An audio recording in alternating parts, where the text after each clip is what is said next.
স্বামী সিলেটে নায়িকা মাহিয়া মাহির জন্মদিনের কেক কাটা হলো রাস্তায়। 15 বছর থেকে জন্মদিনে মন খারাপ থাকে মাহির। মঙ্গলবার রাতে বন্ধুদের সঙ্গে ঢাকায় ঘুরতে বেরিয়েছিলেন ডালিউড তারকা ও সিলেটি বধূ মাহিয়া মাহি। পূর্বাচল এক্সপ্রেসওয়েতে হঠাৎ যাত্রা বিরতিতে নামেন সবাই। সেখানে মাহির জন্য অপেক্ষা করছিল চমক। গাড়িতে বন্ধুদের সঙ্গে ছিল একটি কেক। বন্ধুরা গাড়ি থেকে কেক সহ নেমে মাহিকে জন্মদিনের শুভেচ্ছা জানান। নায়িকা মাহিও সেই কেক কেটে জন্মদিন উদযাপন করেছেন পথে। বাড়িতে কোনো আয়োজন ছিল না। মাহি জানান জন্মদিন উপলক্ষে মঙ্গলবার রাতে মা বাবার সঙ্গে প্রথম কেকটি কাটেন তিনি।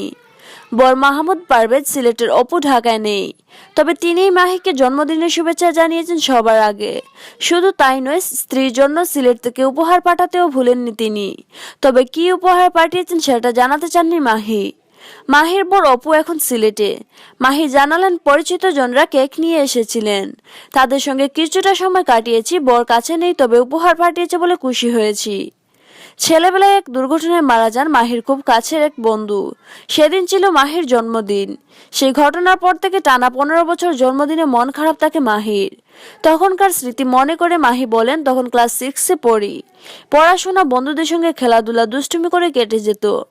দুর্ঘটনার দিনে কাছের এক বন্ধু বাহানা ধরে রাত 12টায় জন্মদিন পালন করবে। সে চেয়েছিল রাত 12টায় কেক কেটে জন্মদিন উদযাপন করতে, কিন্তু আমি বাসা থেকে বের হতে পারিনি। অভিমান করে সে আত্মহত্যা করে। তারপর থেকে জন্মদিন উদযাপন বা কোনো উপহার নেওয়া আমাকে সেভাবে টানে না। আমার কোনো প্ল্যানও থাকে না। চলতি মাসের শুটিং এর জন্য দেশের বাইরে যাওয়ার কথা ছিল মাহির। ভিসা জটিলতা সেটি আর হয়নি। তিনি বলেন, নবাব এলএলবি ছবির গানের দৃশ্য বাকি আছে। আগামী মাসের প্রথম সপ্তাহে দেশের বাইরে যাবেন সেই শুটিংয়ে। এখন মাহি ব্যস্ত আশীর্বাদ ছবির কাজ নিয়ে। করোনা স্থগিত রয়েছে স্বপ্নবাজি ছবির কাজ। শিগগিরই শুটিং শুরু হওয়ার কথা রয়েছে। 1993 সালের 27 অক্টোবর রাজশাহীর তানুরে জন্মগ্রহণ করেন মাহি। তার পারিবারিক নাম শারমিন আক্তার নিপা।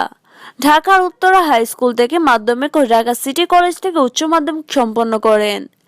এরপর Shanto Mariam university of creative technology fashion designing এর উপর পড়াশোনা করেন তিনি। 2012 সালে জাজ মাল্টিমিডিয়া প্রযোজিত ভালোবাসার রং ছবিটি দিয়ে বড় পর্দায় তার অভিষেক হয়। মাহিয়া মাহি 2017 সালের 25 মে বিয়ের পিঁড়িতে বসেন। তার স্বামী মাহমুদ পারভেজ অপুর বাড়ি সিলেট নগরীর কদমতলী এলাকায়।